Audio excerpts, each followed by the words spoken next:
Ini biodata saya. Saya Wahyuda. Nih apa alamat email saya, YouTube saya ada.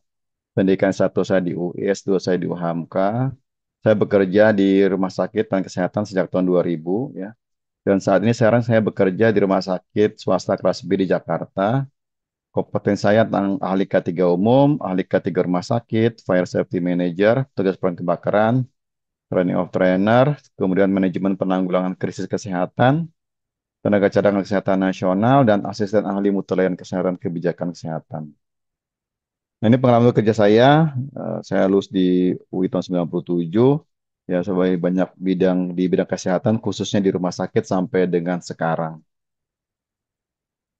Kompetensi saya ya dari fire safety, ya BNSP, K3 BNSP, kemudian dari manajemen risiko dari KARS, K3 umum Kemenaker, K3 rumah sakit Kemenaker, kemudian tugas peran kebakaran Kemenaker, TOT training dari BNSP, kemudian saya asisten ahli mutu di Kemendesek Dikti, kemudian Redosko, Sismadak, dan manajemen klinis. Baik, saya langsung saja masuk ke materi teman-teman ya. Jadi, oke sebentar ya. Saya sebentar ya Pak, yang Pak Wendy ya untuk yang bertanyanya. Jadi ada pemeriksaan diagnostik ya. Jadi apa sih pemeriksaan diagnostik radiologi? Jadi pemeriksaan diagnostik radiologi menjadi bagian ya yang nggak dapat dipisahkan dalam keseharian, terutama di dalam bidang kesehatan seperti itu. Ya.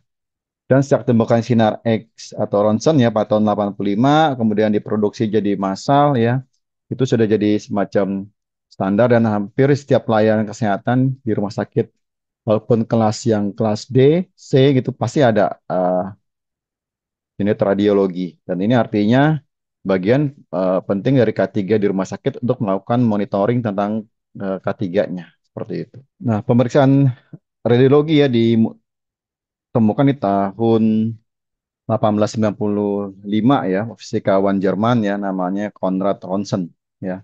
Jadi ini kalau kita lihat historinya ya, ditemukan ya sebenarnya awalnya nggak sengaja dia dicoba-coba seperti ya animasi di gambar ini untuk melakukan serangkaian eksperimen ya dan di Jerman ya. Oke.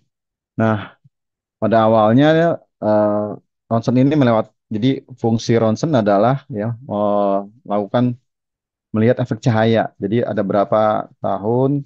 Nah, kemudian ini pada awalnya orang belum belum apa melihat ya dampak risikonya. Barulah di tahun 1904 ya, di mana asistennya Thomas Alva Edison itu ya, dia meninggal karena kanker kulit efek radiasi sinar X ya. Dulu orang nggak tahu, pikir ya dipakai-pakai seperti itu ya.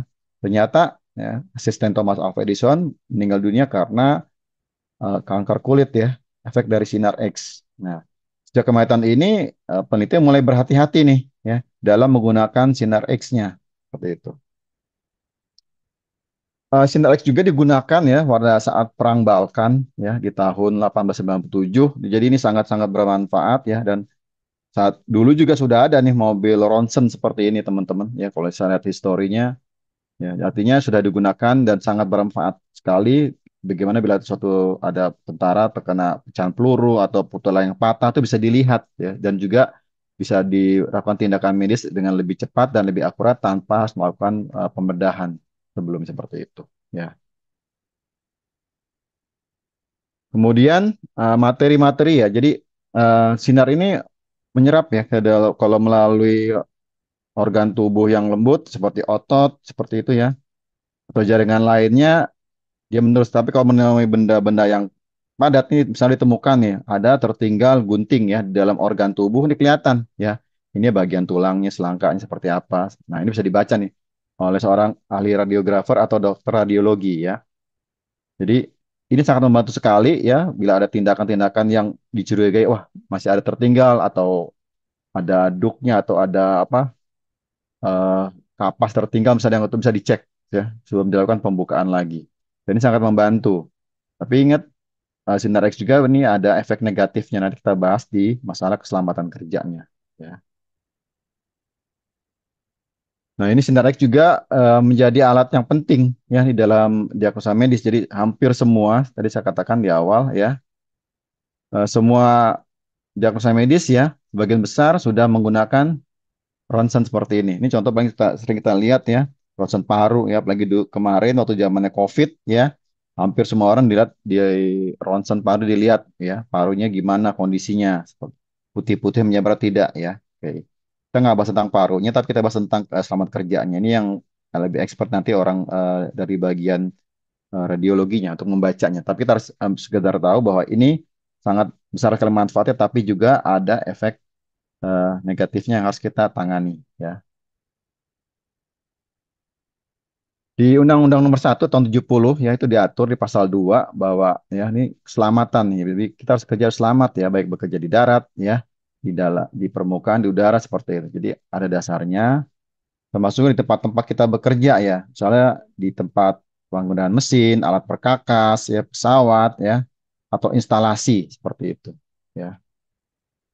Sehingga menimbulkan kecelakaan atau kebakaran. Nah, di pasal tiganya ya di tentang perundangan ditetapkan juga tentang keselamatan ya. Jadi, oke, saya naikin dulu. Nih.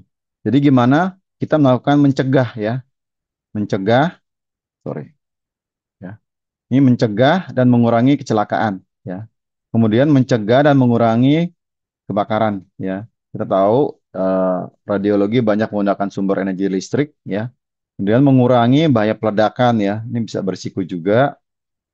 Kemudian menyelamatkan diri bila terjadi suatu bencana atau musibah dan atau mengamankan bangunan atau mengelola jenis bangunan. Karena kita tahu juga bangunan untuk radiologi itu bangunan khusus ya. Jika dinding sekitar pasti diberikan timbal, pintunya pun pintunya berlapis timbal, maka lebih berat. Walaupun ada kacanya, kaca juga yang anti radiasi seperti itu, teman-teman. Nah, di dalam peraturannya ya di Bapeten ya, di nomor 3 di PP nomor 33 tahun 2007 tentang keselamatan radiasi Pengion ya. Jadi sumber radioaktif ya, ini dalam pelaksanaannya diatur dan ya tentang ketentuan keselamatan kerja terhadap radiasi. Nah, ketentuan ini menghendaki ya, jadi sifatnya dia bukan kalau radiologi bukan kuratif, jadi kuratif tapi melainkan mencegah ya, mencegah kecelakaan. Karena kalau sudah tercelakaan agak sulit ya seperti itu. Jadi kecelakaan terhadap kerja dan lingkungan tempat kerja. Jadi kita harus memenuhi syarat-syarat yang disyaratkan seperti ini di Bapeten. Dan pemanfaatan sinar radiologi ya. Jadi di dalam Bapeten nomor 8 di PRK-nya. Jadi pemanfaatan diagnostik ini memanfaatkan sinar X ya kebetulan untuk diagnostik baik radiologi maupun untuk radiologi intervensional seperti itu. Nah, kegiatan ini harus memperhatikan nih aspek keselamatan dan radiasinya. Jadi ada jenis-jenisnya nih, yang jenis pengyon memberikan manfaat juga, kemudian penyakit ya, hati-hati ya terhadap suatu penyakit ya terhadap organ tubuh. Ini harus diteliti dan dideteksi juga. Nah, untuk keselamatan radiasi ya, jadi ada tindakan yang dilakukan untuk melindungi. Jadi tujuan kita adalah melindungi pasien, sudah jelas, melindungi pekerja atau teman-teman kita sendiri ya, teman sejawat, dokter ya, orang tugas radiasi dan anggota masyarakat. Siapa anggota masyarakat ya orang yang ada di sekitar ruang radiologi yang bisa mungkin bisa berdampak ya kalau dia tidak tahu dia kan nggak tahu kan bahwa itu ruangan radiologi ya. Kita yang tahu sebagai orang K3 di rumah sakit ya apakah telah lakukan pengukuran yang akurat ya. Jadi kasihan ya orang menunggu kalau nggak tahu bahwa sebelahnya ada ruang radiologi dia nggak tahu dampaknya. Masuk juga terdampak terhadap lingkungan ya dari bahaya radiasi. Ya.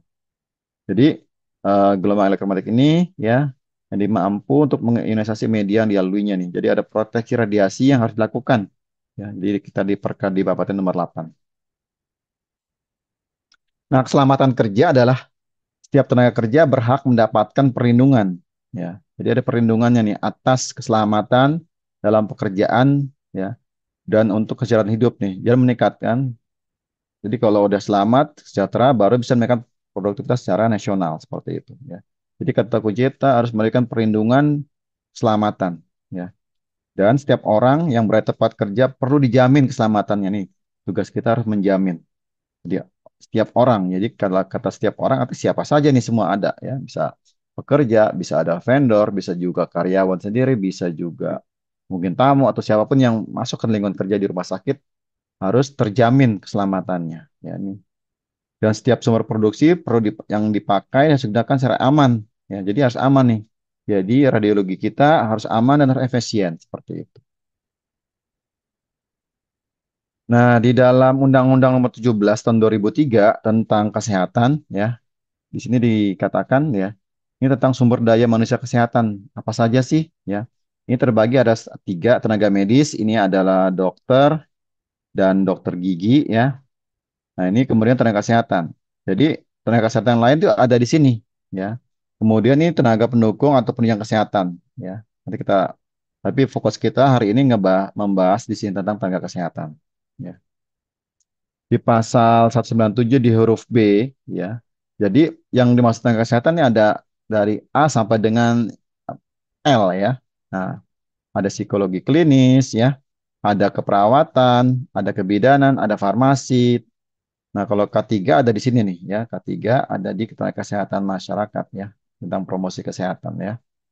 Kemudian ada counseling, ada gizi, terapi. Nah, kalau bagian dari apa, radiologi ada di biomedik di sini dia, ya. Jadi tenaga teknik biomedika, ya. Jadi ada di poin J di undang-undang ada.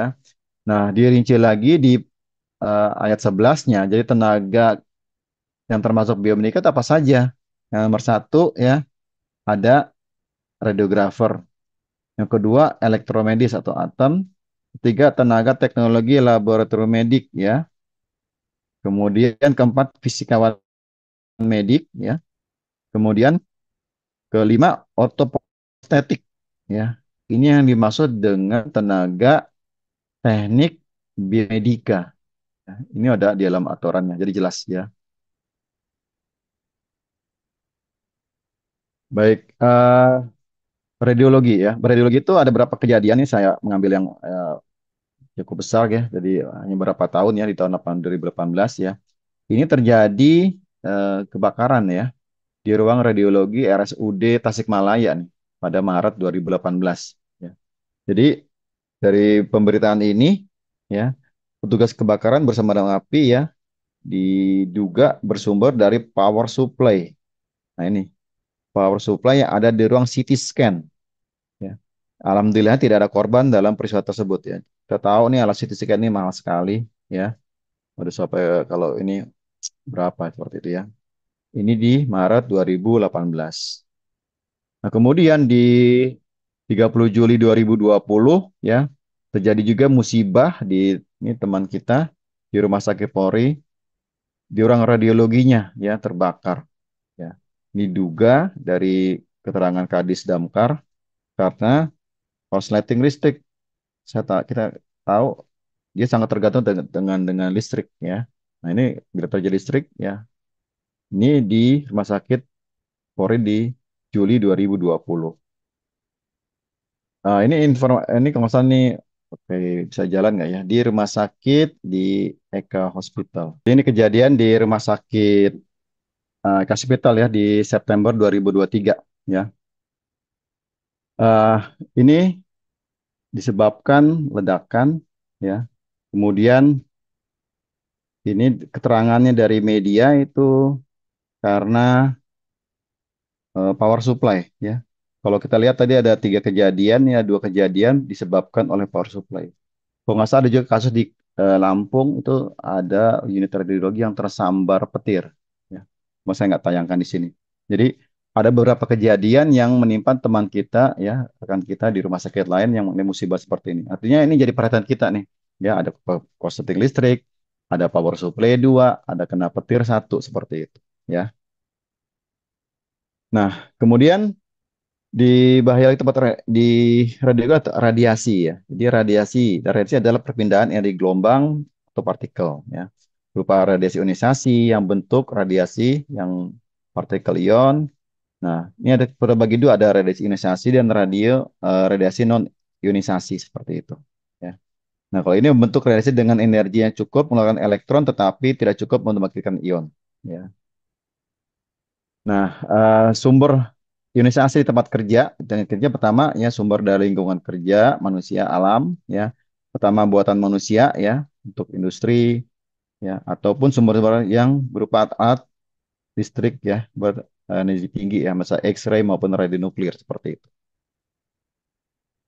Nah, energi tipenya ada yang partikel alfa, beta ya. Ini ya untuk bahasa umum aja ya. Ada X-ray, ada neuron ya. Kemudian ada rute masuknya ada berupa paparan berupa eksternal yang bersumber sumber-sumber yang dari tubuh ya. Kemudian tembus dari radiasi atau paparan internal ya berupa debu radioaktif ya dalam masuk ke dalam air atau penetrasi ke dalam kulit. Jadi bisa masuk melalui ya saluran seperti ini ada inhalasi ya. Nah, pelananan ya, kemudian penetrasi kulit ya atau air yang terkontaminasi seperti itu. Nah, tipe-tipe efeknya ya eh, bisa dari heritable effect, kemudian ada somatic effect ya. Somatic effect itu terbagi dua ya, ada akut effect sama chronic effect ya. Untuk akut effect terbagi dua lagi ada non stokastik dan stokastik. Nah, ini penjelasannya. Jadi efek heritable ada dampak bisa berdampak kepada keturunan ya dari individu yang terpapar. Sedang efek somatik ya dampaknya terlihat pada individu yang ya. Jadi efeknya ini segera kalau akutnya segera telah radiasi, kalau kronik ini biasanya nunggu berapa waktu ya bisa berapa bulan, berapa tahun ya setelah terkena radiasi. Ya. Kemudian efeknya efek stokastik yang merupakan efek yang memungkinkan terjadinya dianggap efek dari dosis ya, dosis yang diberikan. Ya. Misalnya ambang batasnya efek karsigeniknya, kemudian efek non stokastiknya ada efek yang berat ringannya nih. Ini bisa ada nilai NAB-nya, bisa bisa berdampak kalau misal terkena di mata bisa katarak. Ya. Nah pengendaliannya adalah pertama dengan mengurangi paparan. Ya. Yang berikutnya adalah mempertahankan jarak yang aman antar pekerja dengan sumbernya. Yang berikutnya adalah yang ketiga adalah ada apa ya barrier ya, membentengi sumber dengan bahan yang dapat menyerap radiasi ini. Ya, seperti itu. Kemudian untuk radioisonisasi merupakan bentuk yang cukup untuk mengeluarkan elektron. Ya, sumber-sumbernya bisa dari ultraviolet, ini dari microwave. Kita tahu ada microwave mungkin di rumah, dari infrared atau dari sinar laser. Nah, sasaran proteksi radiasi medis ya. Ini kalau kita lihat ya, petugas medisnya ya sudah memakai apron khusus ya dan pelindung leher di sini ya. Jadi pekerja radiasi memiliki lingkungan kerja yang aman, harus aman terhadap eh, dosis yang diberikan ya. Ini ada ukuran standarnya. Kemudian sasaran radiasi berikutnya adalah proteksinya adalah untuk menjamin ya anggota masyarakat ya atau yang menemaninya, membantu pasien selama pengujian ya dan kita harus taat ya pada dosis yang diberikan ya. Jadi dosisnya tidak melebihi batas yang telah ditentukan. Oke, ini sasarannya juga adalah untuk menjamin bahwa tetap kualitas image-nya harus baik ya untuk pasien, dosis radiasi harus sesuai, personel yang menggunakannya peralatan harus dikualifikasi dan terlatih ya. Dan juga sebagai untuk alat radiologi intervensional atau alat deterministik ya. Nah, prosedurnya secara umum ya. Jadi ada prosedur yang dilakukan terhadap pasien dengan indikasi klinis khusus, kemudian dilakukan dengan di dalam instalasi radiologi yang dengan praktik khusus dan petugas yang terlatih menggunakan alatnya dan alat sinar X-nya oleh praktisi atau medis yang telah pelatihan radiografi seperti itu. Ya. Pasti teman-teman sudah melakukan ini semua, tapi tidak salah kita melakukan pengecekan ulang teman-teman ya, karena ada beberapa penelitian tentang masalah ini. Ya, nanti saya paparkan. Nah, paparan berlebihan dan kecelakaan potensi ya bisa menyebabkan ya berhubungan dengan sinar X ya misalnya ada kegagalan komponen ya kita harus tahu nih terhadap alat yang ada di ruangan radiologinya ataupun kurang perawatan. Nah, ini kita juga koordinasi dengan bagian elektromedis ya atau bagian dari fisikawan medis. Ya, kalau memang ada ya tanya ini sejauh mana nih ya. Kemudian penggunaan alat yang tidak sesuai, harus sesuai dengan alatnya dan sesuai dengan prosedurnya juga. Nah, paparan berikutnya kecelakaan potensi adalah ya untuk manusia ya latihan bisa yang nggak memadai, pemilihan parameter yang paparan yang nggak tepat, atau kesalahan komunikasi nih ya tentang papar visi medisnya. Jadi penjelasannya harus jelas kepada pasien seperti itu. Untuk pesawat Sinar X-nya ya, ada tiga unsur yang dibutuhkan ya. Ada target anoda, ada sumber elektron, ada katoda, dan ada medan listrik ya untuk mencepat elektron antar sumber target. Nah ini ada ruang kendali ya, pasti sama teman-teman tinggal mungkin hanya beda luasan sama mungkin kelengkapannya seperti itu ya. Kalau kita tahu nih ruangan khusus ya, ini ada kaca pun kaca khusus seperti ini ya. Di sini ada alat-alat yang dimonitor seperti ini. Dan ini kita tahu ini sangat sensitif terhadap lonjakan listrik ya. Jadi setiap harus di apa ke pertama di video pasti harus dikalibrasi ulang, dicek ulang seperti itu. Jadi kalau ada pun pemadaman listrik dia harus dikoordinasikan ya, dikondisikan siap, UPS juga harus siap. Nah, beberapa kegagalan fungsi ya yang berakibat pada keselamatan, ya misalnya ada kebocoran radiasi yang berlebih sepanjang hosing misalnya. Kemudian nggak akurat ya dalam konsistennya. Kemudian output tabungnya yang nggak sesuai. Kemudian kesesuaian untuk filtrasinya. Kemudian lampu kolemator atau berkas sinar X yang nggak sesuai. Kemudian perancang discharge kapasitornya juga yang bocor. Ya, jadi kita bekerja sama dengan fisika medis itu mengecek kembali bersama-sama seperti itu. Kemudian teknologi film screen-nya.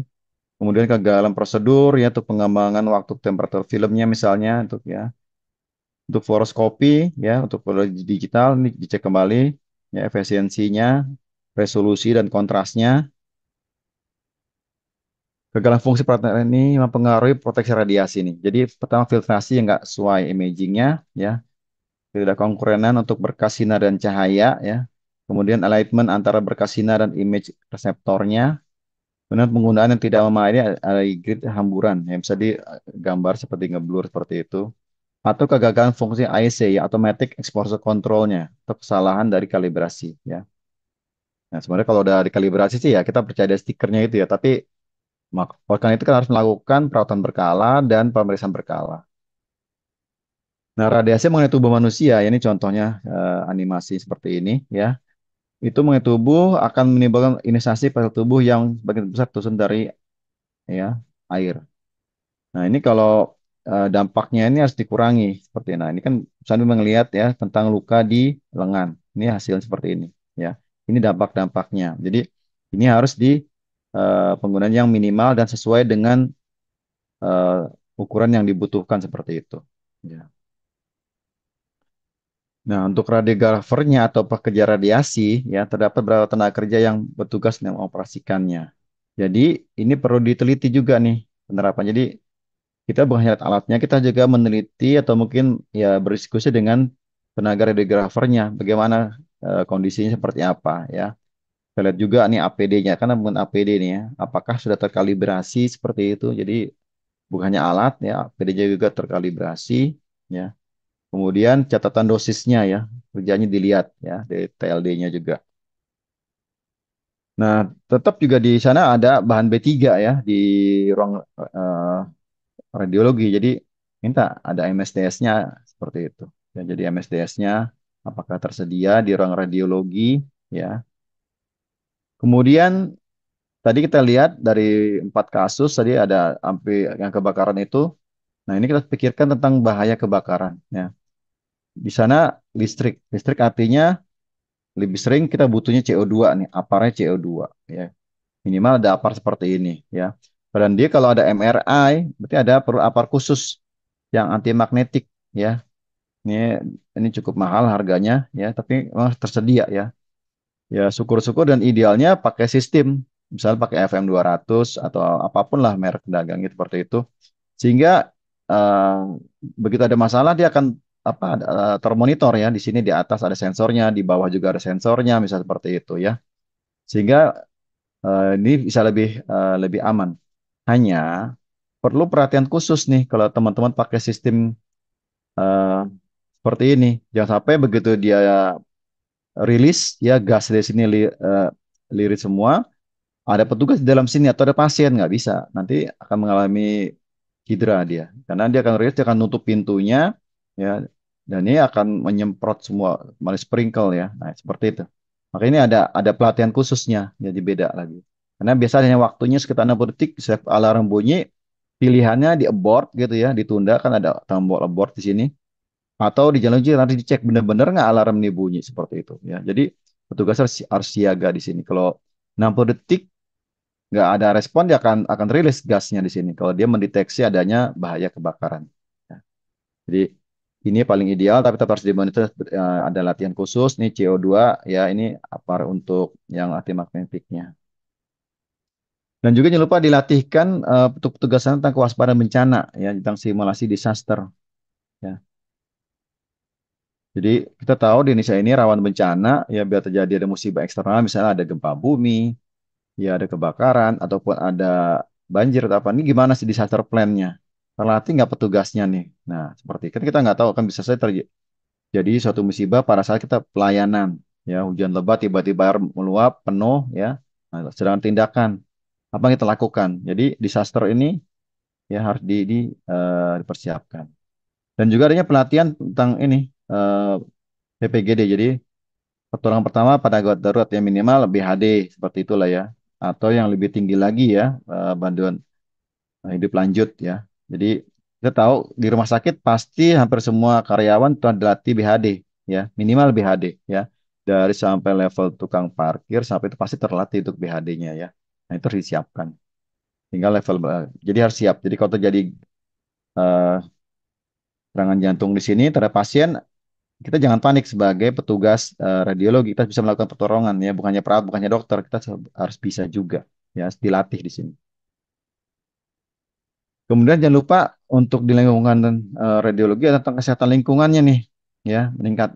Jadi harus bersih ya, jangan ya, karena tahu kita menggunakan listrik itu bisa rawan terhadap tikus juga. Tikus paling senang gigit kabel. Jadi saya pernah bekerja di satu rumah sakit, wah, begitu kita kontrol kabelnya tuh yang sebesar-besar, oh, ini gigit tikus gitu. Wah, ini gimana ceritanya gitu kan? Saya komplain dengan orang sanitasi ya. Kita monitor langsung dipasang eh, untuk perangkap tikus ya, karena ini bahaya ya, seperti itu. Karena pergantian pun nggak mudah. Nah itu harus dimonitor, jadi harus bersih lingkungannya ya. Kemudian harus sehat juga ya di lingkungan rumah sakit. Karena kalau nggak ya mengundang faktor seperti itu. Kemudian ada program pengelolaan nih, pemeliharaannya dan sertifikasinya nih tentang sarananya. Jadi alatnya harus dinilai ya, karena kelayakan alatnya. Kemudian ada rambu-rambunya nih, ya, rambu-rambu misalnya tentang ibu hamil ya, nggak boleh dilakukan radiologi seperti itu. Jadi harus terpasang di depan maupun di bagian dalam atau di tempat-tempat memang dipersyaratkan ada terletak rambu K3. Ya, jadi harus harus berfungsi, termasuk lampu, misalnya lampu sedang kegiatan seperti itu. Nah, ini juga jangan lupa teman-teman di radiologi juga harus kita latih ya tentang keselamatan. Ya, ini ada di MFK berapa? 11 ya, tentang keselamatan, tentang keamanan, pengelolaan B3 dan limbahnya, ya, kemudian tentang proteksi kebakaran, alat medis, dia ada alat medis kan, utilitas tentang penanganan bencana ya. Dan ini harus terlatih dan harus bisa ya. Jadi apa yang kita lakukan? Jadi mereka harus ikut juga program diklat dari MFK ya, dari bagian diklat ketiga. Kemudian tersedia juga di radiologi atau emergency kit ya. Ini yang emergency ada dua ya. Kalau mungkin kalau tempat lain cukup hanya satu ya. Di sini ada dua. Jadi ada emergency kit tentang obat di sini ya. Tentang obatnya isi apa, nanti bisa diskusikan dengan radiologi apa yang kemungkinan berisiko yang disiapkan di situ. Ya, jadi kalau ada code blue atau ada masalah eh, pada pasien, nah ada obat yang siap dipakai di sini yang berhubungan dengan medis. Dan juga ada spill kit ya, spill kit untuk barang tumpahan infeksius di sini. Ya, ini ada 16 macam ya, kurang lebih sih seperti ini ya. Tinggal ini bisa teman-teman bikin seperti ini, saya juga bikin bang seperti ini. Jadi kalau nggak beli tes mahal ya, kan isinya aja banyak nih, banyak macamnya ya, dari sapu segala macam ya. Semua lengkap ada di sini. Jadi ada dua ini emergency kit di radiologi ya, baik untuk obat maupun yang infeksius. Nah, jangan lupa juga ada program keselamatan dan kesehatan karyawan. Nah, karena kita tahu radiologi tempat yang berisiko. Jadi ada pemeriksaan kesehatan prakerja nih. Jadi dari awal karyawan masuk ya harus ada tes kesehatan awal. Terus ada ya general check up ya untuk tahap pertama ke tahap kedua ya. Jadi harus berjalan di sini nih. Jadi untuk radiologi ya ini prioritas nomor satu. Kemudian monitoring radiasi juga dengan pemasangan film badge untuk PPR-nya ya, petugas radiasinya. Jadi kita tahu nih jumlah paparan yang diterima karyawan berapa sih. Jadi kita harus lihat ya. Itu kalau saya ada dipasang di dinding jadi kita tahu.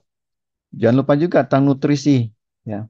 Jadi memang beda ya dengan petugas yang biasa. Kalau ini ada apa namanya? Memang nutrisi ya.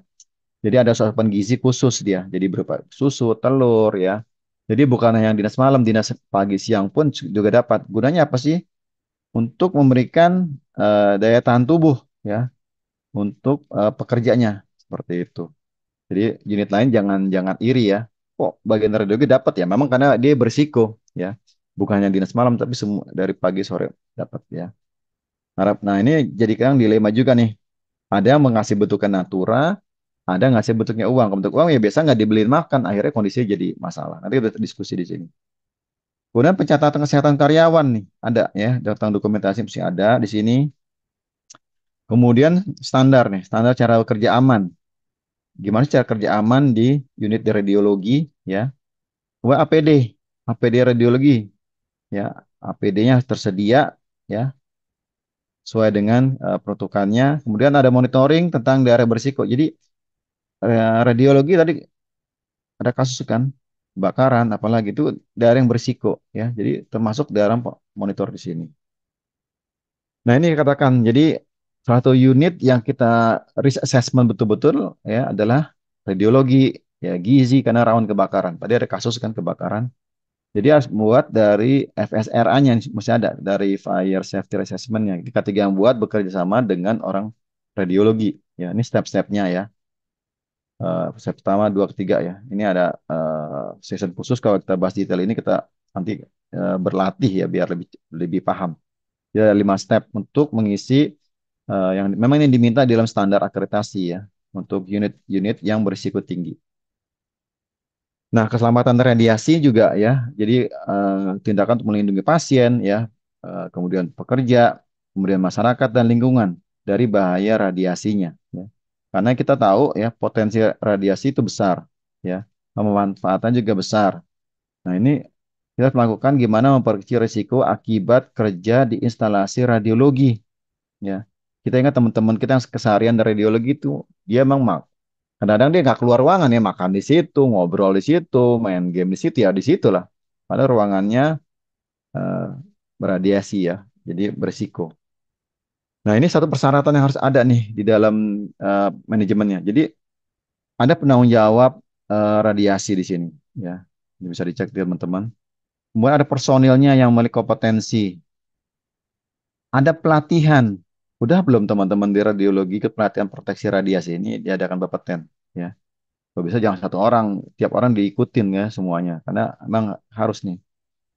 Ada nggak pemantauan kesehatan? Tadi ada kan di awal depan detailnya. Monitor kesehatan ya dari dia masuk ke kesehatan umum, kesehatan berkala, kemudian kalau mau paripurna seperti itu. Kemudian ada nggak recordingnya kegiatannya ya seperti ini. Jadi kesehatan dari manajemen. Jadi ada penanggung jawab keselamatan radiasinya, bisa ada dokternya, ada personel yang terlatih, ya sudah sertifikat. Poin B-nya ada pelatihan proteksi radiasi. Nah, ini dari pelatihannya. Jadi ada justifikasi penggunaan pesawat sinar X di sini. Kemudian tentang dosisnya, ada limitasi dosisnya di sini. Ya. Kemudian tentang penerapan ya untuk optimalisasi proteksi nih dan keselamatan radiasi. Ya. Jadi ini berapa ukurannya di sini. Ya. Kemudian ada persyaratan teknik ya. Ini pesawat sinar X ya. Pesawat-pesawatnya ya. Kemudian peralatan penunjangnya ini masih kita lihat dan bangunan fasilitasnya nih. Jadi ini K3 banget ya. Jadi mungkin kalau ini kita bisa lihat dari apa stiker yang menempel di alat atau dari alatnya ini bisa kita bagian dari elektromedis. Nah, bangunannya kita harus tahu ya, apakah sudah terlindungi oleh timbal ya. Biasanya itu ada sertifikat kan dari Bapak yang dicek lagi. Jangan lupa kalau memang habis tanggal pengujiannya ya diuji ulang kembali seperti itu ya. Karena bisa saja ada kebocoran ya kalau nggak kita lakukan uji seperti itu. Ya, lihat, jadi persyaratan teknik kebangunan fisik ini ada di dalam eh, Permenkes 40 tahun 2022 ya, ada di situ ya, di PMK 40 ya, tentang persyaratan bangunan gedung rumah sakit, prasarana sarana seperti itu ya. Kemudian di poin D tentang adanya verifikasi keselamatan. Jadi adanya pemantauan paparan radiasi nih, kita harus tahu nih. Ini ada nggak nih datanya? Ya, adanya uji kesesuaian pesawat nih. Pesawatnya ada uji kesesuaiannya ya. Kemudian adanya identifikasi terjadinya paparan nih. Kalau ada identifikasinya kita bisa tahu nih sejauh apa nih paparan potensinya. Dan ini harus tercatat ya. Dan ini jadi temuan kalau memang tidak ada ya. Jadi hasilnya mana kalau nggak, pemantauannya ada nggak ya? Uji kesesuaiannya ada nggak seperti itu. Nah, kalaupun ada dilihat masih berlaku tidak seperti itu ya teman-teman. Oke, dari kesemuanya jadi yang harus kita perhatikan jadi concern ya di tempat teman-teman untuk bagian radiasi adalah ini yang sesuai dengan standar pertama ya. Ada nggak pemantauan kesehatan sesuai dengan ketentuan peraturan nih ya.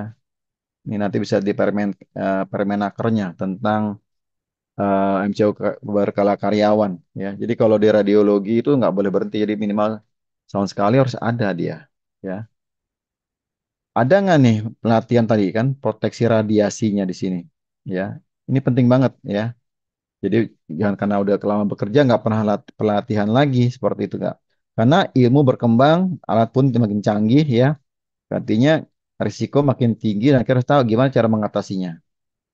Lihat ada nggak kurang alat nih? Ini suka terjadi juga nih kurang alatnya proteksi radiasi.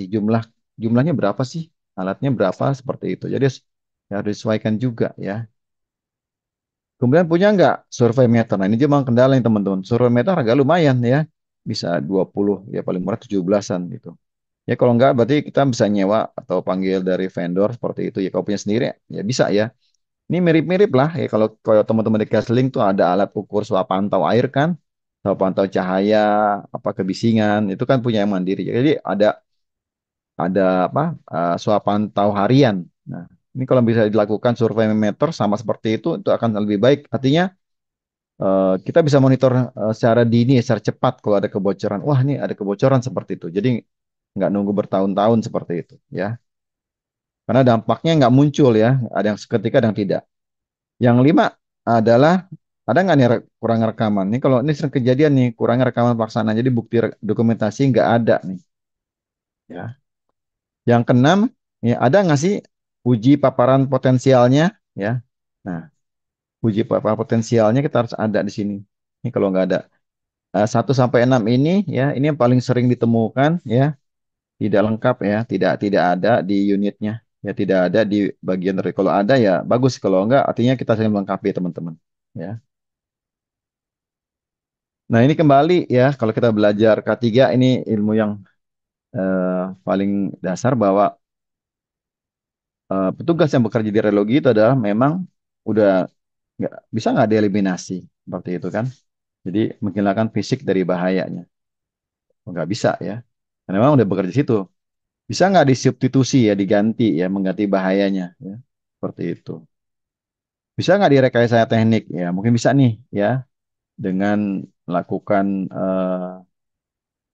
satu kajian tertentu ya, dengan alat tertentu yang lebih radiasi makin rendah, makin berkurang seperti itu. Bisa nggak tentang pengolahan administrasinya nih? Misalnya merubah metode kerja ya, prosedur ataupun yang apa? eh, jangan seharian dari jam 8 sampai jam 4 di situ. Bisa nggak dia berapa jam sekali mungkin berpindah atau apa untuk mengurangi paparannya seperti ini ya. Jadi kalau terakhir ya APD ya. Sebenarnya kalau APD ini adalah yang levelnya yang paling akhir ya teman-teman. Artinya kita tahu ya ini udah paling kurang efektif lah ya seperti itu. Jadi kita usahakan kita eliminasi risiko-risiko tersebut ya. Kalau nggak bisa ya bisa nggak kita gantikan dengan yang hal yang lain seperti ini. Atau dengan rekayasa teknik ya mungkin ada teknologi terbaru yang bisa lebih rendah dampak radiasinya. Administrasi juga kita sesuaikan, misal petugasnya bisa berganti berapa jam sekali, jadi nggak dia lagi seperti itu. Jadi untuk mencegah dosis paparan radiasi yang tinggi. Nah, kalau APD ya artinya yang paling terakhir ya. Jadi mereka sudah tahu dampak dan risikonya. Itu dari saya untuk K3 di ruang radiologi, Pak Arif. Oke, baik. Terima kasih banyak Pak Wahyuda untuk materinya. Untuk teman-teman semuanya yang ingin bertanya, silahkan bisa tuliskan pertanyaannya di kolom Q&A. Nanti kita akan bahas satu persatu terkait pertanyaan dari teman-teman atau Bapak Ibu semuanya bersama Pak Wahyuda.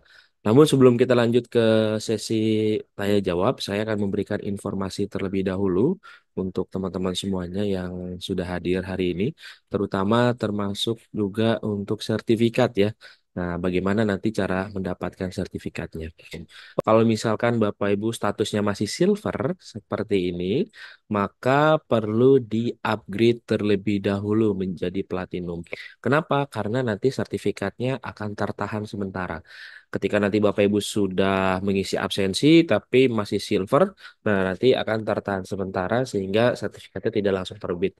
Jadi pastikan Bapak Ibu setelah ini cek aplikasinya apakah sudah platinum atau masih silver. Karena untuk masa aktif platinum ini ada masa berlakunya ya, tidak langsung Bapak Ibu install itu langsung unlimited, masa platinum itu tidak. Jadi hanya 3 bulan saja untuk aplikasi Mika Subrep K3-nya gratis masa aktif platinum ya pada saat pendaftaran baru. Oke, nah bagaimana cara upgrade menjadi platinum? Yang pertama tentunya Bapak Ibu silakan klik saja untuk gambar atau tulisan silvernya. Nanti akan diarahkan ke halaman seperti ini. Kemudian upgrade kartu platinum, silakan diklik. Nah nanti tinggal dipilih mau 3 bulan, 6 bulan, ataupun juga 1 tahun. Nanti pembayarannya bisa melalui virtual account ataupun juga e-wallet. Nanti tinggal langsung klik bayar. Pada saat nanti Bapak Ibu sudah transfer, nanti otomatis langsung di-refresh saja aplikasi Mikanya, nanti otomatis langsung menjadi platinum ya. Seperti itu. Oke. Nah, selanjutnya Bapak Ibu semuanya pastikan sudah mensubscribe channel YouTube-nya Kak Cideni karena untuk rekaman webinar kolega juga akan kita tayangkan di channel YouTube-nya Kak Cideni. Jadi untuk Bapak Ibu semuanya yang merasa, saya mau lihat lagi deh materinya gitu kan untuk mereview kembali atau ada yang terlewat webinarnya, silakan bisa kunjungi channel YouTube-nya Kak Cik Deni dan nanti akan ada banyak sekali video-video webinar kolega dan juga video ketiga lainnya ya.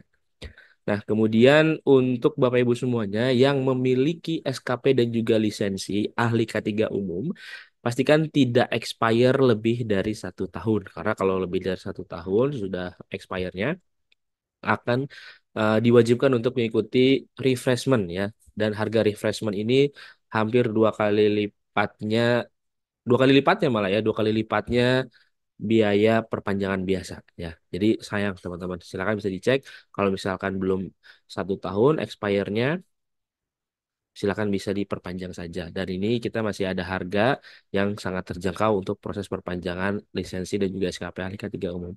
Tapi kalau untuk teman-teman memiliki lisensi K3 lainnya, ya seperti damkar, perancah, listrik, ketinggian, serta konstruksi, nah Media Tama juga bisa bantu nih. Harganya juga cukup terjangkau. Silakan teman-teman bisa hubungi tim Media Tama yang dikenal. Kemudian untuk teman-teman semuanya yang ingin terjun ke dunia K3, pastikan sudah memiliki sertifikasi terlebih dahulu. Nah, di antaranya adalah yang pertama ada ahli K3 umum Kemenaker RI. Kita laksanakan secara online training ya, dan ini dilaksanakan di bulan Agustus. Untuk teman-teman semuanya yang ingin ikut ya, bagi teman-teman fresh graduate ataupun juga teman-teman yang belum memiliki ahli K3 umum namun sudah bekerja, silahkan bisa ikut yang online. Dan ini teman-teman harga online dan juga offline sekarang kita samakan ya. Nah, ini yang offline. Kalau misalkan teman-teman ada yang pengen offline, silakan bisa ikut yang offline. Dan ini sudah kita samakan harganya, sudah tidak ada perbedaan harga lagi untuk yang offline dan juga online seperti itu. Oke, dan pendidikannya untuk yang ahli K3 umum itu minimal D3. Tapi kalau teman-teman yang pendidikannya di bawah D3 bisa ikut yang ahli K3 BNSP. Nah, ahli K3 BNSP ini kita ada program pelatihan mandiri dan ini adalah subsidi dari Milea ya. Harganya dari 2,5 juta menjadi 850.000. Tapi kalau teman-teman menggunakan kode referral ya, bisa kode referral dari tim Mediatama, nanti mendapatkan potongan harga lagi 100.000. Jadi totalnya adalah 750.000 rupiah saja ya. Silakan nanti teman-teman untuk yang belum memiliki kompetensi ahli K3 dari BNSP, silakan bisa hubungi tim Mediatama dan ini harganya sangat-sangat terjangkau sekali teman-teman. Dan nanti pembelajarannya secara mandiri. Ya, kalau biasanya kan nge-Zoom ya untuk pelatihannya selama 3 hari. Nah, kalau ini teman-teman bisa tonton video pembelajarannya di platform e-course-nya Milea. Dan nanti langsung ikut uji kompetensi pada tanggal 23 Agustus ya di hari Jumat melalui Zoom bersama asesor BNSP. Seperti itu teman-teman semuanya. Oke, lanjut lagi. Kalau misalkan kita sudah punya ahli K3 umum Kemnaker RI, bisa lanjut untuk mengikuti auditor SMK 3. Nah, ini berguna sekali untuk teman-teman semuanya yang mungkin pengen menjadi auditor ya, ataupun juga ingin menjadi konsultan K3, atau bahkan ingin menjadi trainer K3. Cocok juga nih untuk bisa memiliki sertifikasi auditor SMK 3 Kemnaker RI. Kita laksanakan secara full online training di tanggal 26 Agustus 2024. Dan untuk teman-teman yang bekerja di industri, nah bisa juga ikut yang ahli K3 Muda Lingkungan Kerja. Sehingga nanti teman-teman bisa melakukan pengukuran lingkungan kerja sendiri ya terhadap faktor fisika, kimia, biologi, psikologi, ergonomi. Dan nanti teman-teman juga akan mendapatkan sertifikat Hygiene Industri Muda dari BNSP atau HIMU, serta SKP dan lisensinya dari Kemnaker RI ya. Kita laksanakan secara blended training, nanti teman-teman materinya online dan prakteknya offline langsung ya tatap muka. Kemudian untuk teman-teman yang bekerja di kelistrikan bisa ikut yang teknisi K3 listrik Kemnaker RI dan ini kita laksanakan juga secara blended training dilaksanakan di Jakarta teman-teman semuanya dan pendidikan minimal SMK ya. Kalau misalkan teman-teman pendidikannya D3 bisa ikut yang ahli K3 listrik. Nah, ini kita laksanakan secara online ya tapi ya bukan blended training. Secara offline bukan blended training. Dan ini dilaksanakan selama 18 hari. Jadi untuk teman-teman semuanya, khususnya yang ikut tender ataupun juga yang memiliki tegangan di atas 200 kilovolt ampere, nah perlu banget memiliki sertifikasi ya personelnya tersertifikasi ahli K3 listrik Kemnaker RI. Lalu kalau misalkan teman-teman bergerak di industri konstruksi bisa ikut ahli muda K3 konstruksi ya dan ini kita laksanakan untuk yang muda ini secara full online. Tapi kalau yang teman-teman sudah punya ahli muda lanjut lagi ke Madya dan ini kita laksanakan kalau yang Madya full offline atau tatap muka ya. Dan kita persyaratannya kalau untuk yang Madya wajib sudah pernah mengikuti ahli muda K3 konstruksi dan SKP dan lisensi yang ahli muda K3 konstruksinya ini harus aktif, tidak boleh expire. Seperti itu. Kemudian lanjut lagi untuk teman-teman yang mengawasi peranca atau bapak-bapak nih yang mengawasi peranca bisa ikut supervisor peranca. Tapi kalau yang memasang dan juga membongkar peranca ikutnya yang teknisi K3 peranca. Kalau kita di perusahaan juga masuk ke dalam tim tangkap darurat, bisa ikut yang petugas kebakaran kelas C dan juga kelas D. Nah, kalau yang kelas D, teman-teman, ini menggunakan memadamkan api menggunakan fire blanket dan juga APAR ya. Ya, kita laksanakan secara blended training. Kalau misalkan teman-teman sudah punya yang kelas D, lanjut lagi ke kelas C. Dan ini kita laksanakan kalau yang kelas C secara tatap muka atau offline. Tapi nanti untuk memadamkan apinya, teman-teman belajar menggunakan SCBA dan juga hidran ya. Oke. Kemudian P3K kita juga ada teman-teman. Nah, untuk di bulan Agustus ini kita laksanakan secara offline atau tatap muka. Kalau dulu kita laksanakannya secara blended training. Nah, kalau saat ini kita laksanakannya tatap muka. Kemudian untuk teman-teman yang bekerja di ketinggian. Nah, kalau misalkan bekerja di atas platform ya, itu bisa ikut yang TKBT tingkat 2. Tapi kalau yang bergelantungan melalui akses tali, ikutnya yang TKPK tingkat 1. Dua-duanya kita laksanakan secara blended training, materinya online, prakteknya tatap muka. Kemudian untuk teman-teman yang di perusahaannya juga memiliki forklift, bisa ikut yang operator forklift kelas 2. Nah, teman-teman bisa ikut secara full online nih. Lah, nanti prakteknya gimana, Pak? Nah, prakteknya nanti di perusahaannya masing-masing menggunakan forkliftnya masing-masing juga. Dan nanti diujinya melalui Zoom ya. Akan langsung diuji oleh asesornya atau pengujinya melalui Zoom. Nanti tinggal di record saja menggunakan Zoom-nya seperti itu. Kemudian untuk teman-teman yang ingin ikut juga K3 Rumah Sakit Kemnaker RI, kita ada nih di tanggal 3 September. Untuk yang Agustus sudah running ya teman-teman. Dan ini laksanakannya secara online training. Tapi kalau teman-teman yang ingin ikut yang BNSP, kita ada paramedis K3 Muda BNSP. Ini juga kita laksanakan di tanggal yang sama, tanggal 3 dan juga tanggal 6 September. Lalu untuk ruang terbatas, nah ini bisa ikut nih bapak-bapak atau teman-teman semuanya yang bekerja di ruang terbatas bisa mengikuti teknisi K3 ruang terbatas. Dilaksanakan secara blended training, nanti praktek langsung juga di ini ya di tempat kami untuk ruang terbatasnya ya. Oke, kita laksanakan secara blended di tanggal 13 Agustus kita akan mulai. Oke, ini adalah ATK yang akan teman-teman dapatkan ya karena nanti kalau misalkan teman-teman yang online akan dikirim, kalau yang offline akan langsung diberikan saat pelatihan berlangsung ya. Kemudian ini dia untuk platform Milea-nya. Jadi buat teman-teman semuanya tidak hanya untuk sertifikasi tadi ya ahli K3 BNSP, teman-teman kalau misalkan ingin belajar secara mandiri melalui Milea juga bisa. Dan di sini ada ratusan video terkait dengan K3, e-course K3 atau kursus K3. Dan teman-teman silakan bisa tonton videonya serta mendapatkan sertifikatnya juga ya. Termasuk untuk rekaman webinar juga salah satunya akan kita tayangkan juga di platform Milea ini. Bedanya apa? Bedanya nanti teman-teman sudah ada potongan-potongan video serta bisa mendownload modulnya juga. Nah, kalau misalkan teman-teman sedang mencari kerja, silakan bisa kunjungi mediatama.co.id. Di sini ada menu karir ya, ada ratusan lowongan pekerjaan setiap harinya yang update. Nah, nanti silakan teman-teman masukkan saja CV-nya. Kalau belum punya CV, bisa buat CV online di aplikasi Mika. Tinggal isi biodatanya, pilih template-nya, otomatis nanti langsung bisa di-download ya. Dan bisa buat banyak ya teman-teman, tergantung dari em, desain yang teman-teman inginkan.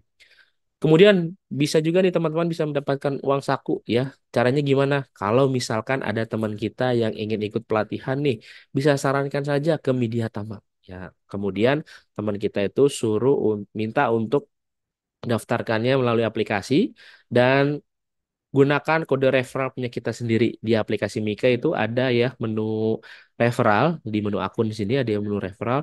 Silahkan tinggal disalin saja kodenya nanti otomatis orang tersebut akan mendapatkan potongan harga sebesar 100.000 dan kita yang mereferensikan mendapat fee sebesar 5% dari total pelatihannya ya. Sangat menarik ya teman-teman semuanya untuk menarikan saldo juga gampang. Klik tadi ya untuk menu referral, kemudian masukkan nomor rekeningnya, nanti tinggal klik tarik saldo. Tapi syaratnya adalah harus dikumpulkan dulu sampai 1,3 juta. Baru teman-teman bisa melakukan penarikan alias ditabung dulu gitu. Nah, kemudian kalau misalkan ada yang ingin informasi lebih lanjut, silakan bisa hubungi nomor yang tertera di depan layar. Dan juga bisa subscribe channel YouTube KC Deni, follow akun TikTok KC Deni. Jangan lupa untuk follow Instagram Media Tama dan juga Facebooknya Tama Media Tama Sertifikasi. Kalau misalkan ada yang ingin kerja sama sebagai sponsor, bisa hubungi kontak yang di depan layar ataupun juga teman-teman instruktur yang ingin sharing dan juga berbagi ilmu di webinar kolega setiap hari Sabtu. Silakan bisa hubungi saya. Ini adalah nomor WhatsApp saya. Nanti teman-teman bisa ajukan diri untuk menjadi instruktur di webinar kolega Media Tama setiap Sabtu seperti itu. Oke, teman-teman semuanya itu dia ya. Nah, absensi akan saya bagikan, teman-teman. Silahkan bisa mengisi absensi ya. Kalau misalkan link absensinya tidak bisa diklik, silahkan bisa dituliskan secara manual atau disalin kembali secara manual ke web browsernya ya. Kemudian nanti langsung di enter aja ya karena beberapa device khususnya di handphone itu linknya tidak bisa diklik tapi kalau di laptop bisa diklik semua. Oke, silakan bisa mengisi absensinya teman-teman. Di sini sudah ada pertanyaan ya Pak Wahyuda. Yang pertama dari Pak Hadi Sucipto. Seberapa bahaya sinar X-ray terhadap tubuh kita nih Pak bila terjadi paparan dalam jangka waktu yang cukup lama? Silakan Pak Wahyuda. Baik, makasih Pak Arif ya. paparan radiasi sinar X ya, kalau dalam ukuran yang sesuai dosisnya, sesuai standarnya, dan penggunaan yang sesuai dianjurkan oleh tenaga medis itu aman ya. Yang dikhawatirkan untuk paparan yang berlebihan ya. Sebenarnya kalau untuk pasien, dokter radiologi pasti sudah melakukan analisanya. Nah, yang kita harus perhatikan juga untuk teman-teman kita juga yang bekerja di bagian radiologi ya. Jangan-jangan dia kerjanya di dua tempat gitu kan. Nah, pagi di rumah sakit A, sore di rumah sakit B gitu kan. Nah, itu juga harus tercatat juga teman-teman ya. Kita fair saja, terkadang ada yang seperti itu. Nah, jadi itu yang harus kita kita monitor ya, kita pantau. Jangan sampai mereka hanya mengejar materi seperti itu. Kalau untuk pasien sih selama ini aman, Pak Arif, artinya sesuai dengan standarnya gitu kan, dan juga itu sesuai dengan ukurannya. Jadi aman sih, aman-aman ya. Jadi yang harus kita monitor lebih adalah terutama untuk teman-teman kita sendiri nih, teman-teman kerja kita. Nah, itu tugas dari K3 untuk melakukan monitoring dan melakukan ya mungkin boleh lah ya sekali-kali penelitian gitu ya. Sebenarnya sesuai nggak sih tempat kerja kita juga dengan standarnya. Gitu Pak Arif. Oke, seperti itu ya jawabannya Pak Hadi Sucipto. Lanjut lagi, Pak Abdul Basit terkait dengan menurut regulasi petugas PPR itu diperlukan untuk satu alat satu radiologi atau satu rumah sakit yang terdapat beberapa alat radiologi. Misalnya di rumah sakit ada 5 radiologi. Apa cukup satu orang petugas PPR aja? Atau per alat satu petugas? Nah, gimana Pak? Silakan Pak. Ya ini sebenarnya sudah jadi rahasia umum yang kerja di rumah sakit. Terkadang PPR-nya itu yang ideal sebenarnya PPR-nya bekerja di rumah sakit itu. Tapi kan PPR itu kan agak susah dan mahal ya. Artinya ya perlu komitmen. Ya ada terkadang ada rumah sakit yang dia nggak punya PPR, dia pakai PPR di tempat lain. Ya udah saya pinjam deh. Ya sertifikatnya, lamanya seperti itu. Nah, itu yang harus harus kita hindari. Karena kalau sekarang apa sekarang dengan ada satu sehat ya, ada aplikasi itu akan kedetek tuh. Jadi nggak mungkin lagi double-double tempat atau dia bekerja di mana tapi PPR dipakai tempat lain. Nah, itu penggunaan itu juga sebaiknya satu PPR harus di satu rumah sakit sehingga untuk maintenance-nya, kontrolnya juga lebih lebih aman seperti itu. Meskipun kalau dari K3 ya kita hanya melihat saja sih artinya kita monitor ya. Itu biasanya ada di petugasnya sendiri dan di bagian dari unit radiologinya. Itu harus kita tegaskan sih Pak. Jadi kalau memang ada menemukan yang ketidaksesuaian, kita lakukan pencatatan dan kita sarankan ke radiologi dan laporkan sebagai temuan ke bagian mungkin bagian HRD atau di bagian mana ke pimpinan ya. Jadi kok ini nggak sesuai ya, petugas di sini beda petugas PPR-nya. Ternyata bukan yang di sini kan yang disarankan yang bekerja di tempat itu yang punya seperti itu. Kalau memang lagi berproses oke, tapi sampai kapan ya? Karena kemarin teman saya baru disurvei itu alhamdulillah lancar semua. Ada beberapa tempat yang ternyata nggak sesuai. Jadi sekarang udah dicocokkan, jadi dicek langsung dari satu sehat dengan data karyawan. Jadi benar nggak jumlahnya, benar nggak terdata gitu. Jadi nggak bisa lagi hal-hal seperti itu. Jadi kalau ada, ada seperti itu temuan ya kita laporkan untuk perbaikan Pak. Jadi disarankan ya satu rumah sakit ada petugas PPR-nya yang benar-benar memang bertugas di tempat tersebut. Gitu Pak. Oke, baik seperti itu ya untuk jawabannya. Teman-teman, ini sepertinya absensinya tertukar, jadi mohon ditunggu ya. Nanti akan dikirimkan kembali absensi untuk yang benar ya. Mohon ditunggu saja. Oke, lanjut lagi. Dari ini ada yang bertanya langsung. Silakan untuk teman-teman semuanya yang ingin bertanya langsung bisa klik raise hand. Nanti kita akan berikan berikan kesempatan untuk bisa bertanya langsung dengan Pak Wayuda. Silahkan Bapak Muhammad Sayuti untuk pertanyaannya atau Pak Timothy, silakan bisa di-unmute. Ya, Pak, oke selamat silakan. siang Pak Arif. Siang Selamat Pak. siang Pak Wayuda, ketemu lagi nih Pak.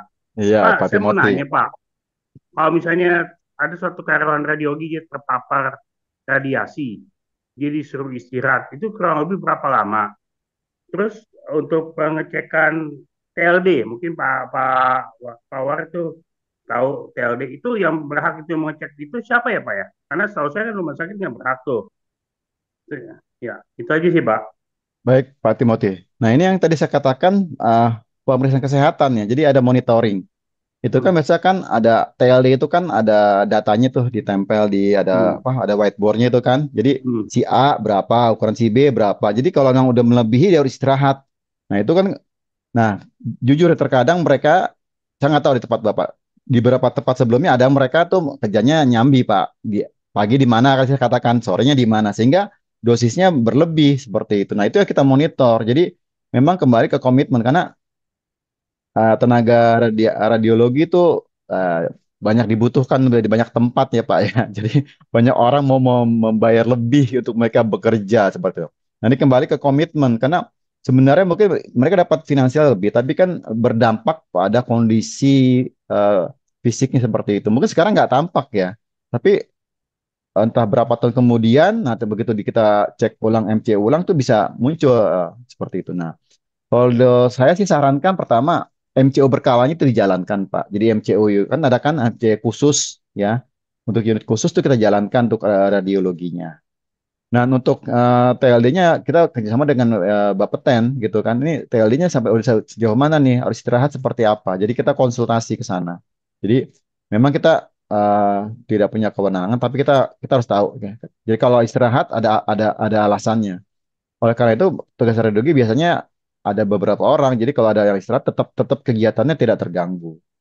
Itu sih Pak yang coba saya jalan. Tapi alhamdulillah di tempat saya sih aman ya. Tapi saya pernah ya saya dengar di tempat-tempat lainnya, wah ya ada cerita seperti itu. Jadi itu yang coba kita hindari. Artinya ada komitmen penuh. Memang karyawan kita bekerja di tempat kita nggak nyambi lagi di tempat lain gitu dengan memanfaatkan sertifikatnya dipakai. Ada seperti itu kan, sertifikat dipakai di mana, dia kerja di mana seperti itu. Jadi karena kemarin sekarang dimonitor, sudah dimonitor Kemenkes, itu ada di Satu Sehat aplikasi. Jadi dicek, jadi nicknya di rumah sakit A ya harus bekerja di rumah sakit A, nggak bisa dipakai tempat lain seperti itu. Itu Pak Timothy jawaban saya. Oke, baik. Seperti itu ya Pak Timothy untuk jawabannya. Oke, ada lagi teman-teman. Pak Muhammad Sayuti. Silakan Pak Muhammad Sayuti untuk pertanyaannya. Atau kita lanjut ke sesi yang di Q&A nih. Masih ada nih. Dari Ibu Tantri. Apakah dalam pembuatan suatu ruangan radiologi untuk pelapis anti radiasi di ruang radiologi itu ada batasan kadaluarsa dan apakah pembuatan anti radiasi ini dilakukan PCRA juga, Pak? Silakan Pak Wahyuda. Makasih untuk Bu Tantri. Terus terang saya waktu masuk di tempat kerja yang sekarang ini udah ada radiologinya ya, gedungnya udah jadi. Nah, tapi pernah waktu itu ada ruang OK, kamar operasi, kita ada 3 kamar operasi. Nah, di OK 3 itu dipasang siam, sehingga dipasang timbal. Jadi dipasang sandwich itu kayak dinding pelapis gitu, ada pasang lagi seperti itu. Itu eh, dipasang saya ngeliat sendiri. Oh, prosesnya seperti seperti itu gitu ya. Eh, jadi itu kalau PCR-nya pasti. Jadi pembuatan apapun, renovasi apapun yang ada di lingkungan rumah sakit, mau di dalam gedung ataupun di halaman, selama lingkungan rumah sakit ya kita buat PCR-nya. Apalagi itu timbal yang cukup lama ya. Jadi yang saya kerjakan eh, pemasangan timbal ya di ruang kamar operasi karena akan dilakukan tindakan operasi apa? Tindakan siam dipasang radiasi dibuat seperti itu. Itu yang pernah saya lakukan. Jadi memang ada. Kalau kadaluarsanya apa? Selama dia masih apa? Waktu uji dari Bapeten masih baik, yang nggak ada masalah, itu bisa dipakai. Karena setahu saya timbal itu mahal ya Bu Tantri. Jadi ya pernah ada cerita saya dengar ya, mungkin saya salah. Itu ada suatu rumah sakit mau dijual, timbalnya mau dibeli ya. Bukan rumah sakit timbalnya yang dibelikan, timbal itu mahal. Pelapisnya tebal, jadi timbalnya diincar gitu. Jadi ada tuh ya isu seperti itu. Jadi itu sangat mahal sekali harga timbal. Jadi eh, selama masih lulus uji dari Bapeten ya masih bisa dipakai timbalnya. Nah, yang penting adalah selamat tidak ada kebocoran. Nah, itu yang kita butuhkan adalah sebenarnya ada semacam swab pantau harian secara mandiri. Memang alat ukurnya mahal tadi yang apa survei meter itu. Itu Pak. Jadi untuk buat nanti jadi kandungan saya nggak ada. Terus untuk PCR tetap harus dibuat ya sama. Dan saya pernah melakukan itu untuk pembuatan pemasangan timbal di kamar operasi. Oke, baik. Seperti itu ya, Ibu Tantri jawabannya. Baik, Bapak Ibu ada lagi yang mau ditanyakan terkait dengan materi kita pada siang hari ini? Mungkin untuk teman-teman semuanya yang bekerja di rumah sakit, silakan bisa ditanyakan atau bisa klik raise hand ya kalau misalkan teman-teman ada yang ingin bertanya. Oke, ini ada lagi nih dari Pak Abdul Basit. Berapa sifat batas dosis paparan radiasi yang diperbolehkan untuk setiap petugas radiologi? Misalnya petugas sudah melebihi dosis yang diperbolehkan. Apa tindakan kita sebagai K3RS nih Pak? Silakan. Baik, Pak Basit, Pak Abdul Basit. Jadi gini, eh itu tadi kan ada di PPT saya tentang ukurannya berapa ya Pak ya. Nah itu yang harus kita monitor sebenarnya gini sebagai K3, karena K3-nya kan kita luas ya, kalau di pasar banyak banget, jadi kita harus keliling. Jadi memang kita minta dari karunya proaktif. Jadi hari aja ada itu kalau saya dibuatlah seperti kayak jadwal dinas gitu kan. Itu diupdate tentang TLD-nya berapa, ukuran sudah berapa. Jadi kalau sudah tuh biasanya sih mereka lapor, Pak, ini nggak bisa masuk, dan mereka sudah otomatis karena sudah ada prosedur seperti itu. Jadi langsung istirahat, lapor ke bagian HR berapa lama. Nah, itu yang dijalankan. Jadinya kita kerjasama dengan petugas radiologi, Pak, gitu. Jadi karena kita nggak mungkin juga menguasai semuanya, itu kan bidangnya luas banget ya. Tapi ya kita harus, karena itu bagian di rumah sakit, karena kita kasih ke rumah sakit, mau nggak mau kita harus ikut juga gitu. Jadi ya harapan saya dengan petugas, Pak, tolong dipasang aja. Jadi oh kalau memang ada, biasa sih nggak ada itu, di bagian di ruangan kepala radiologinya. Oh hari minggu ini laporan seperti ini, atau berapa, jadi kita lihat ya yang istirahat siapa nih, oh kemana, seperti itu. Jadi itu yang saya jalankan Pak gitu. Ya mudah-mudahan Bapak mungkin bisa aplikasikan ke tempat Bapak ya. Jadinya sesuai aturan aja, kan udah ada tuh di peraturannya, di Bapeten-nya, istirahat berapa, ini berapa. Kita ukuran seperti itu. Jadi kita ikutin aturan saja Pak ya. Jadi eh, kita kerjasama dengan pihak radiologi. Kalau ada fisikawan medisnya kita kerjasama juga. Dia kan mau membantu kita untuk monitornya. Itu untuk Pak Abdul Basit. Oke, baik. Seperti itu ya Pak Abdul Basit. Nah, ini mungkin saya mau tanya juga nih Pak, yang paling sering juga ditanyakan nih ya di setiap webinar-webinar K3 di rumah sakit.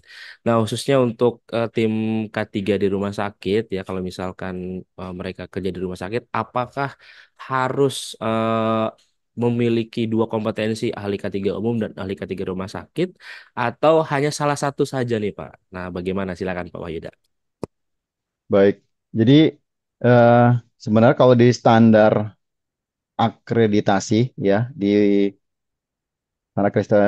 Starkes tahun 2022 itu ada yang disebut dengan penanggung jawab MFK, itu orang yang menguasai tentang K3 rumah sakit. Jadi K3 umum pun bisa ya, K3 rumah sakit bisa ya. Tapi kalau yang detail lagi itu ada di Permenkes 66 tahun 2016 tuh. Itu ada persyaratannya. Kalau misalnya S2-nya apa, MK3, kalau nggak ada bisa apa, kesehatan, kalau nggak ada S2-nya bisa S1-nya atau kesehatan, ada di situ, ada Pak di Permenkesnya ya. Jadi kebetulan di tempat saya ya, karena saya jadi saya kesehatan ya, meskipun bukan dari ketiga, tapi saya punya kompetensi yang cukup untuk itu. Dan pengalaman saya waktu di akreditasi dan di survei kemarin itu tidak masalah. Jadi kemang kebetulan saya juga punya K3 umum, baik dari BNSP maupun K3 umum dari Kemenaker. Kemudian K3 rumah sakit Kemenaker ada, dilengkapi dengan yang lainnya tadi ya, pelatihan, TO, seperti itu. Karena memang eh, multi ya, rumah sakit itu banyak banget sih yang harus kita pantau, dari sejak bangunannya, listrik gitu kan. Kita orang kesehatan harus belajar listrik juga. Kita orang kesehatan harus belajar tentang konstruksi, karena konstruksi ada bangunan kita juga ya.